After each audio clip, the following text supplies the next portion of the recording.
Кыргызстан энергетикалык көз карандыстыкка жетип, датка кемин долбоору ийгиликтүү аяктады.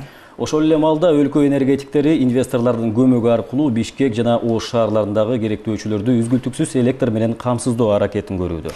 Ушул тапта көмөк чордондорду жаңылоо жана кошумча жогорку чыңалуудагы электр зымдарын тартуу жумуштары жүрүп жатат. Энергетика тармагындагы жаңыланууларга кабарчыбыз Уланбек Дыйканбаев токтолот. Бишкектеги бул Кызыл аскер көмөк чордону 1957 жылы колдонууга берилип, андан бери жабдуулары алмашылган эмес. Учурда толугу менен жаңыланып, кошумча тетиктер орнотулуп жатат. Жыл башынан бери Бишкекте 2 жана Ошто 1 көмөк чордон жаңыланууда. Оңдолчу көмөк чордондор калктыш орун алган жерлерден тандалып алынган.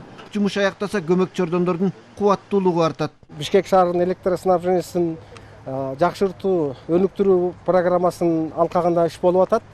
Биздин бул жерде көрүнүп турган трансформаторду, эски трансформатор 20 000 мегавольт амперди алмаштырдык, 40 000 мегавольт ампер кубаттуулугун күчөйттүк.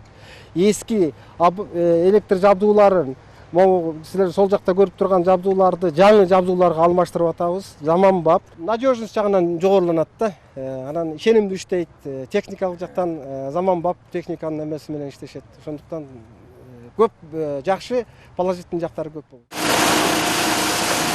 Андан тышкары Бишкектин жогору тарабындагы аларча көмөк чордонуна 220 киловаттык электр зымдары тартылып жатат. Учурда түркүктөрү чогултулуп, орнотулууда. Казакстан менен Кыргызстанды бириктирген жогорку чыңалуудагы линиядан кошумча чубалгы ишке кирмекчи.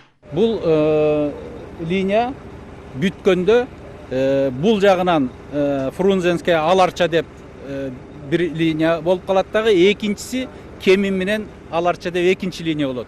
Эки жактан подпорка болот электр энергия. Жана Токтобул кесинен чыккан, ылдыйкы кестерден чыккан электр энергиянын баарын өзүңүздөр билгендей, датка подстанция бүткөндө биз ошол жака аккумуляция кылып, анан эки жактан бере баштадык. Бирөө Кеминге, бирөө Чүйдө.